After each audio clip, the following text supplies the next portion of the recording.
Hey everyone, welcome to Quick Break Games, where we cover everything LEGO gaming, and welcome back to the Exploring Hub World series, where we explore the LEGO Hub Worlds in release order. So far we've done Dexter's Diner from LEGO Star Wars 1 in 2005, and then we did the Mos Eisley Cantina from LEGO Star Wars 2 from 06, and now we're doing the Mos Eisley Cantina again in LEGO Star Wars The Complete Saga, which came out in 07. So here we go, this is the new revamped or changed up version of the Cantina from LEGO Star Wars 2. And yeah, it looks completely different. This is, look at it, says 100% complete, so yeah, we've done that. So over here on the left, we have the same little counter here where you can go to the shop. You also have this hologram, which tells you your percentage completion. Looks like I'm at 40 hours in this game, which is pretty crazy. So it takes less than 40 hours to 100% this game, just in case you're wondering. So here at the shop, we can buy hints, and we have the same guy running the shop as LEGO Star Wars 2.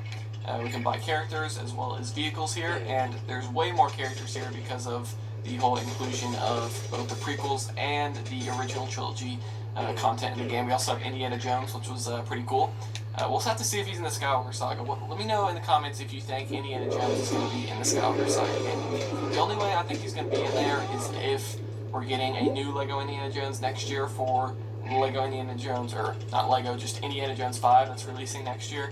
So they could release a game alongside that, and that would be kind of a teaser for that, but we'll have to see. They don't really do teasers for their future LEGO games anymore, so I don't know. There we have the ghost characters, but yeah, that's just where you buy all your characters, and you unlock those as you play through the game, and then they'll be available to buy. Here we have the extras. There's way more extras in this game as well. We got fertilizer, score times 10, which is very important, infinite torpedoes, that comes in handy when you're doing the vehicle levels, super zapper, lots of goofy ones, as well as useful ones, like we have invincibility, which is obviously very useful. Tractor beams, not that useful. Fast force is definitely useful. Dark side, deflect bolts, lots of cool extras there. Of course, we have cheat codes as well. Cheat codes are still a thing in LEGO games, which is always cool. Then you can buy gold bricks, so that's kind of something you don't see in the more modern LEGO games, is buyable gold bricks. They kind of did away with that, and I can kind of understand why. It's not too much of a point with them. Then we have story clips, where we can actually go through and watch every single cutscene in the game, which is pretty cool.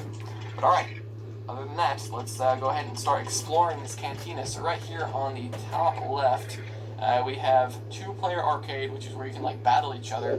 But unfortunately, you can only do this with two players connected to it, so I can't show this or anything. If you try to go in, you get pushed back by what looks like the dark side of the Force, which is definitely interesting. We'll have to see if there's any sort of battle mode in LEGO Star Wars: The Skywalker Saga, because we haven't seen anything like that lately in the more modern LEGO games, so we'll have to see if there's maybe even an online battle mode. I think that'd be pretty cool. This game actually does have online play, by the way. If you pause it, you can see here there's an Xbox Live option. You can invite a friend, and they can just drop in and drop out, just like local play. So yeah, they did a really good job with the online in this game. Let's hope Skywalker Saga has online. So here is the main sort of area of the hub. And so you have a door for each of the movies, which is really cool. Very similar to sort of Dexter's Diner in a way, where you had a door for each movie. And so that's all 6 of those. So I'll actually go through each one and kind of show them off. And I really like how they did this. So here we have Episode 1, and if you look at the doors, it looks like one of the separatist, those donut separatist ships. I don't know the official name of them, but I'm sure somebody will tell me in the comments. But this looks like the doors from the negotiations level, the first level. And it's kind of cool. You go from the sandy cantina, and then it just kind of transitions into the shiny negotiations level doors, which is kind of cool.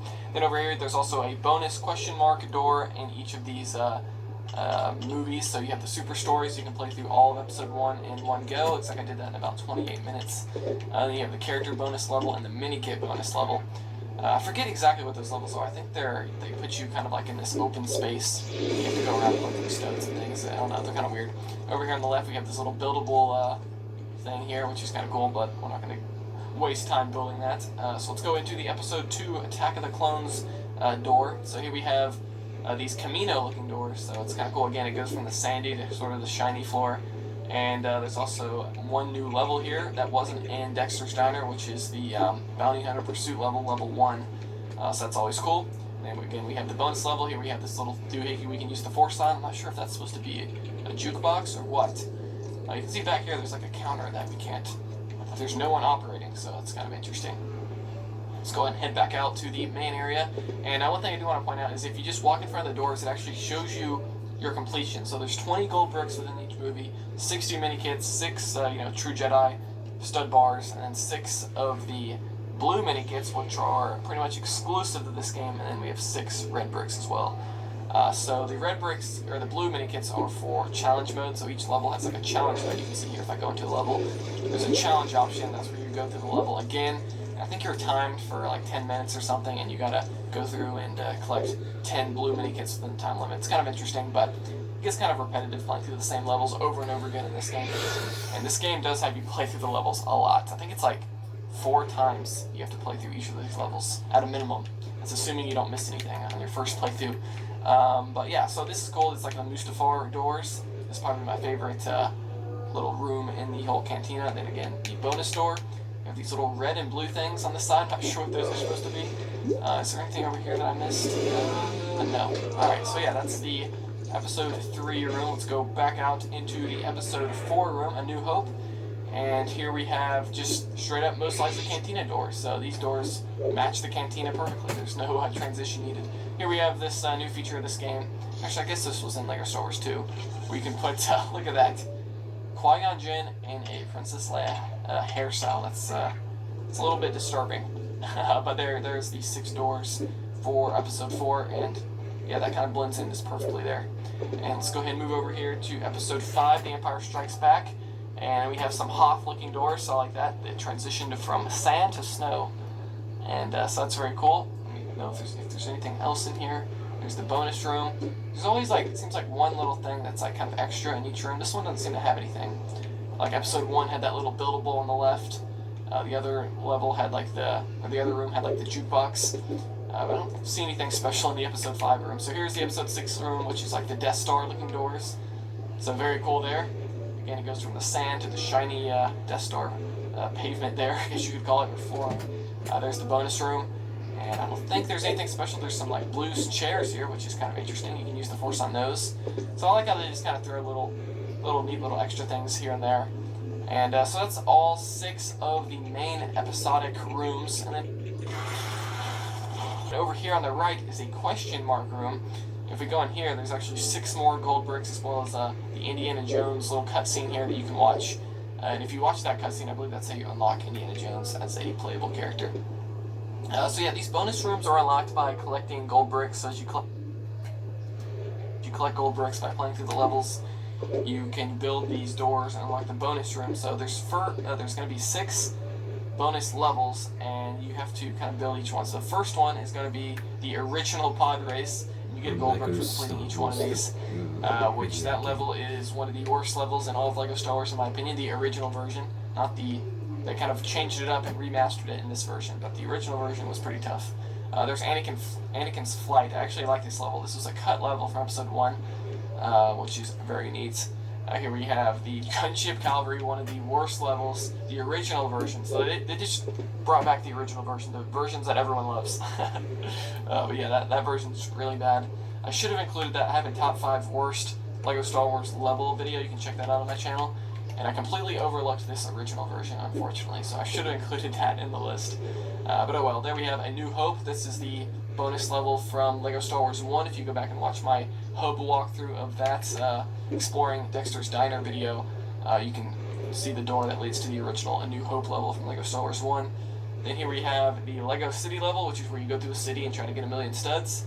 That takes about 20 minutes to do, it looked like. And here we have the final level, which is Newtown. And that's very similar to the LEGO City level where you're trying to collect 1,000,000 studs again. I've never been a fan of those levels. A lot of these early LEGO games have that. I know LEGO Batman had it, and LEGO Harry Potter, Indiana Jones have them.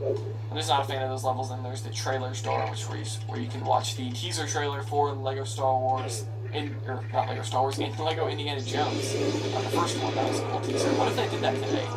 What if in the Skywalker Saga there was like a secret room that gave you the trailer for whatever LEGO game comes after Skywalker Saga, like what's it called, Marvel Superheroes 3 or something like that? That'd be pretty cool. You can also notice on these doors it actually has the episodic number written on the door itself. It's kind of hard to see, but that's a pretty cool feature. Alright, so over here we have the 2 back to tanks for the Create a Character feature. And the Create a Character feature is pretty much exactly the same, I believe, as LEGO Star Wars 2. Of course, now there's way more options. You know, you have the prequel characters and the sequel characters. to work with here. So that's pretty cool. So yeah, the creator character feature returns there in the back of the tanks. And so yeah, that's kind of the main room. That's all the episodic rooms. That's the bonus room. And here we have the band playing the classic Cantina song. And they're not actually playing anything right now. They're just kind of standing around. Is that because I have the music turned off? Is that what it is? Okay, we gotta verify this. Let's turn the music on and see if they start playing. Wow! I never knew that.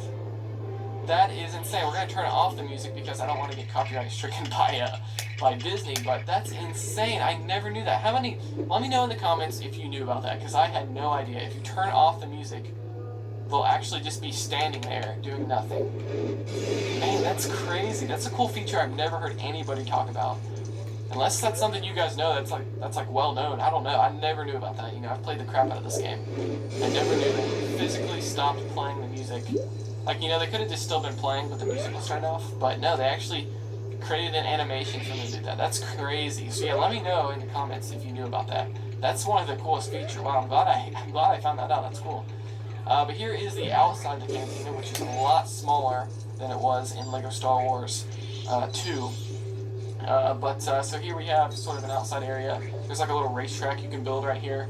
Here's the gold bricks that you can get when you collect every gold brick in the game, all 160 of them. You can build this big fountain here. I believe that's what it builds. Then over here we have the bounty hunter missions, or the bounty hunter room, which returns from LEGO Star Wars 2. Even this room almost looks exactly the same as it did in LEGO Star Wars 2. I don't know if there was this infinite drop-off cliff in the second game, but yeah, so over here, I think in LEGO Star Wars 2 there was just 10 missions, now you have 20. And again, that's just where you're hunting different characters throughout the levels in the game, so that's cool. And then over here, if we walk all the way over here to the right of this outdoor area, we have all the mini-kit builds here in kind of one general area. So there's the first mini-kit for negotiations, and there's Invasion of the Boo, etc. So you can scroll through all of those, so that's very cool. Again, they're not placed like in the open hub world anymore, they're just kind of at one central terminal, which I think is kind of a better, more organized way of doing things. Here we have a secret little car here you can unlock. And other than that, I think that's pretty much it for this whole hub world. Yeah, this is pretty much it. Here we have one of those cool vents from like Dexter's Diner almost. But other than that, I think that's pretty much it for this hub world for LEGO Star Wars The Complete Saga. A very classic hub world that a lot of people know. Way more people, I think, are familiar with this hub world than the original LEGO Star Wars 2 version of it. But yeah, I remember when this game came out, I was wondering what they were going to do for the hub world. I was hoping they would maybe have Dexter's Diner, and then you can maybe travel over to the Cantina for, you know, the original trilogy levels. I think it would be cool if they had like a revamped version of both Dexter's Diner and the Cantina, but no, they decided to go with the Cantina. I guess it's a little bit more iconic to Star Wars than just Dexter's Diner. But yeah, that is going to be it. That is very cool that we found that feature about the guys playing music, how they actually stop if you turn off the music. That's insane. But other than that, yeah, that's going to be it for this one. So subscribe, be notified, right? And the next one comes out. Next up is going to be LEGO Indiana Jones, I believe. We're going to be exploring the hub world there, so stay tuned for that if you want to see that. And you can also subscribe for all the other LEGO game content we do on this channel. I'm covering Skywalker Saga pretty heavily right now. Still waiting on that release date at the time you're recording this. And so yeah, like this video if you enjoyed it. Comment again what you think of all this this hub world and that whole music little Easter egg that I found there. But okay, I'm rambling on. I'll see you guys next time here on Quick Break Games.